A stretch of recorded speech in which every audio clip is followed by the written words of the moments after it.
Hello, I'm David Hunt, and I'm a man about town, downtown Melbourne that is, and I'm also involved in a radio station. It's called Joy. Hello, I'm Tim Lennox, otherwise known as Robert Lennox Suggett, which is my real name. So Tim, tell us a little bit more about America. How long were you there for? I was there, we travelled throughout America. I think it took about 2 months or something. Right, okay. I'm just going from memory, I might be wrong. And how many states did you cover in that 2 months? I went by bus everywhere. Right. Yes, Greyhound bus. Greyhound bus. Yeah. All together on the Greyhound bus. May I have your attention, people?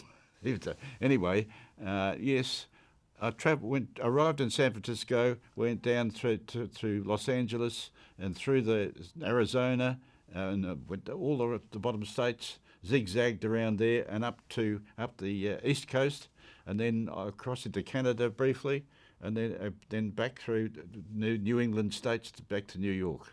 And while you were over there, how many times did you actually stop to work within a paper or be on a cadetship? No, I didn't do any work at all in that regard. Right. I was interviewed a great many times because, particularly in the southern states, in 1963, an Australian was a bit of a visiting fireman. It's worth a story. Yeah.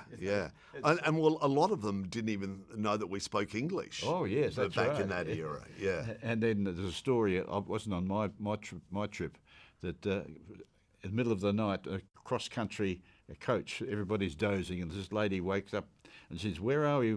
Say, driver, where are we now?" And the driver says, "We're just coming into Indiana, lady." She said, "Oh, I didn't know India was in the States."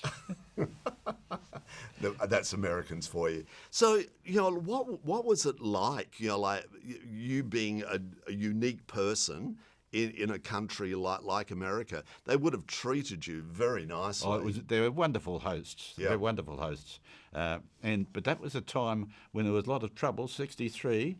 A lot of troubles there. There were riots down in the southern states. Some of the homes I stayed in the southern states, they were very concerned about their image and that sort of thing. Right. And how long would you spend in each home, say? Sometimes it'd be just 2 or 3 days. Sometimes it varied a great deal. And then sometimes when when one occasion, the guy who was going to host me told me, they wired me in San Francisco and said, "Look, I have to go to New York for a board meeting. Look, I've arranged for you to be a guest at the California Club." Right. Which is very much an old school gentleman's club, with lots of leather and cigars and things like that.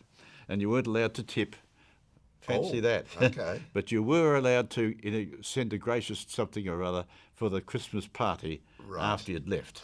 Okay. So I did that. Yeah. What were the interviews mostly about when you were being interviewed by the local papers? I didn't know anything to speak of. Right. So what did they ask you?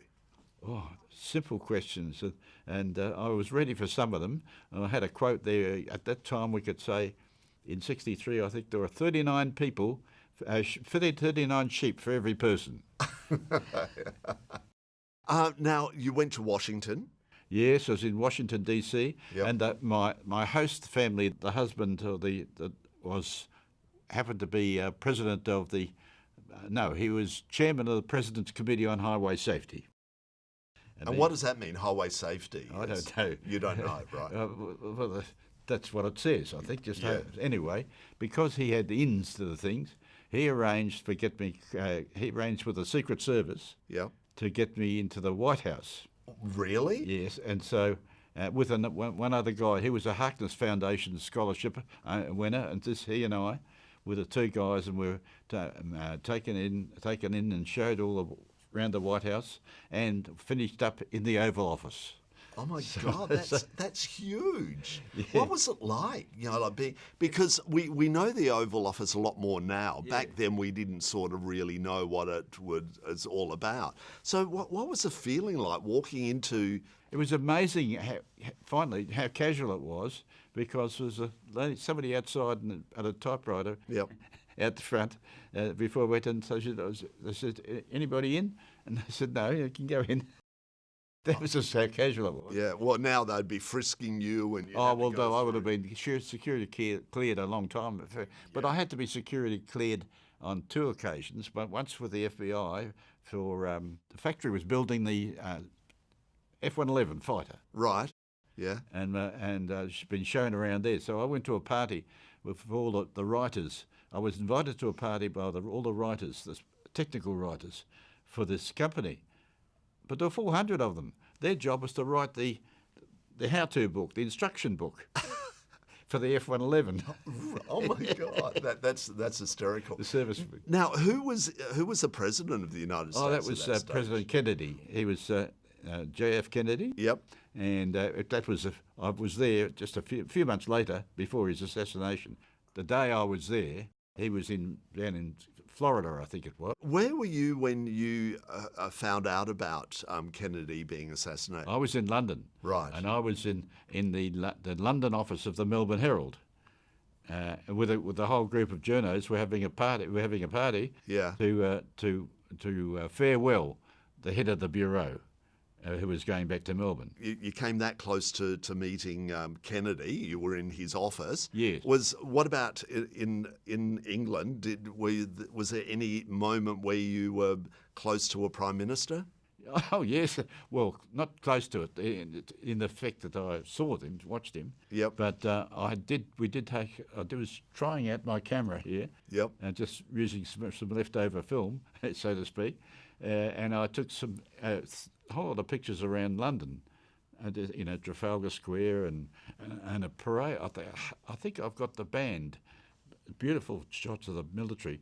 A huge, I think it was Winston Churchill's funeral, actually. Okay. And so I took that, but I also saw Sir Alec Douglas-Home, the Prime Minister, and I was at number 10 Downing Street, and so I was with a crowd or with people there. Yep. So I filmed Alec Douglas-Home farewelling someone with the official car at number 10. Now, I believe that you were in London when the Queen Mary had its maiden voyage, or last voyage. Yes, I travelled from New York to Southampton via Cherbourg, I think, in France. And yes, it was wonderful to be there at that time, because the ship was only a third full, the Queen Mary. Yep. And I think we passed another ship too, of the P&O lines, or Cunard. Right. So it was last voyage. Where was it going to? Well, I think it was taken down, finished up in. They've turned into a hotel or something down in Los Angeles. Los Angeles, yeah, yes. Yeah.